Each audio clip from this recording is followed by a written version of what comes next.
శ్రీ మహాగణపతే నమః. శ్రీ సరస్వతి నమః. శ్రీపాదవల్లభ నరసింహ సరస్వతి.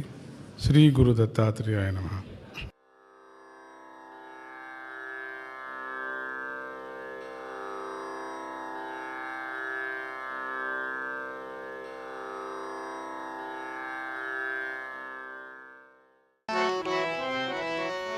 चित्वा सांसारिकवृक्षं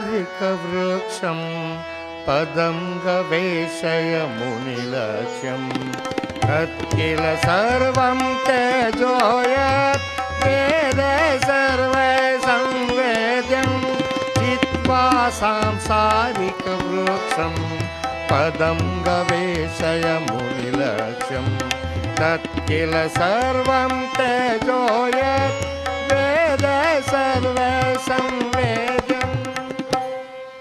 The shloka. न तद्भासयते सूर्यो न शशाङ्को न पावकः यद्गड्वान् न वर्तन्ते तद्धाम परमं मम. न तद्भासयते सूर्यो न शशाङ्को न पावकः यद्गड्वान् न निवर्तन्ते तद्धाम परमं मम. Right. Another important look. This chapter, every one of them in the last 18 chapters, is a beautiful gem of a shloka.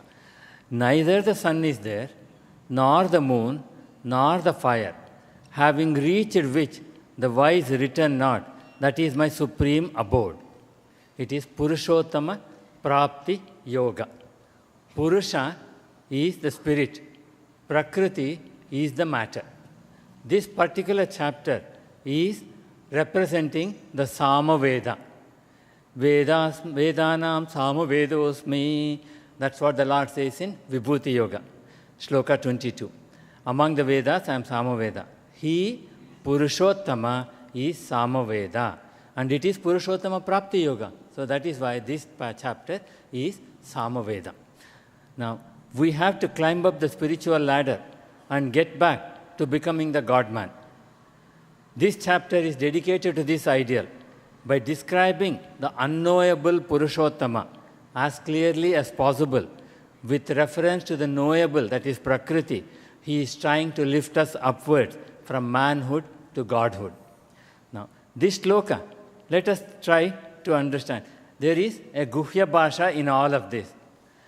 Now, what he says is, there is no sun, there is no moon, and there is no fire. Now, which is the place that has got none of these? Can anyone tell me? Where is this place?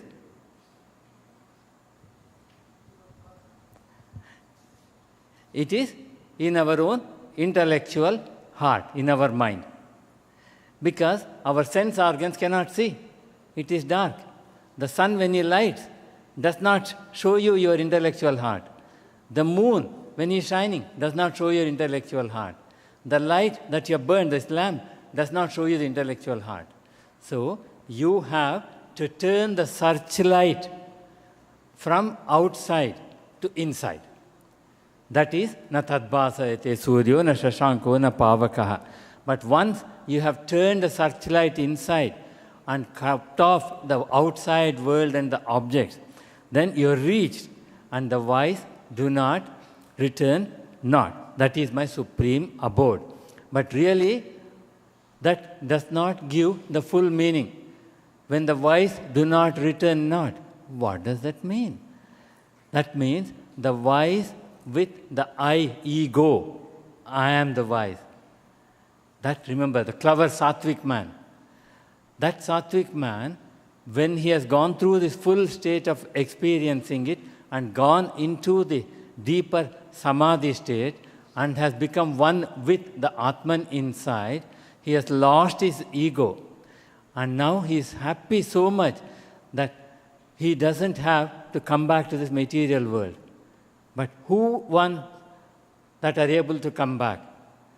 Sahaja Samadhi Purushas. They come back from that state for the welfare of world. So when you have got dissolved into them, then you are a salt in the ocean. You have no more identity left. He takes over. You have taken all your sadhana and cut yourself to reach that level of Purushottama. When you reach the level of Purushottama, the salt is dissolved in the water and you are not coming back. Only he comes back. Because he is a person of Sahaja Samadhi, he has the welfare of the rest of you. You as a wise man took the easy route of escape. You didn't want to be a Jivan Mukta and continue to do the work for the society. You wanted the moksha, and because of that you decided to go in there. But God, out of mercy, even accepts that state of you.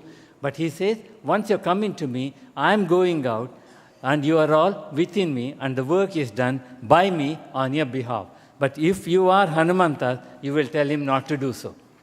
You will tell him that you are going to do the work. Now, this is the postal address of the Lord. What did the Lord say in here? Neti, neti, neti. 3 times he used not this, not this, not this. That is the Upanishad way of explaining the unknown to us. Not this, not this. They are the lower level to the higher level of his manifestation. Now, another thing to remember here is the sun. The sun does not exist if you are dead. You are alive because of the Atman inside. So the Atman inside is the one that lights the sun. The sun does not lie and put the light on you. He gives light to your physical body only. But for your intellectual eye, no. Intellectual eye gives birth to the sun. He sees the sun. And that way you look at all aspects and say it's your intellectual eye that is the real seer, and that comes in Prashnopanishad. In Prashnopanishad, every organ of the body says, I am great. And the Lord says, excellent, fine. You eye is great, you ear is great, and all of you are great on your own. And suddenly it appeared as though the Atman started to live, and all the sense organs lost or drained their energy. He didn't live. It appeared as though he was to live. That's what the Prashnopanishad says. When he does that, automatically the energy is drained and they realize, Bhagavan, we are sorry. We are not the powerful ones. You are the powerful ones. And the shloka gives you that particular meaning. The next shloka.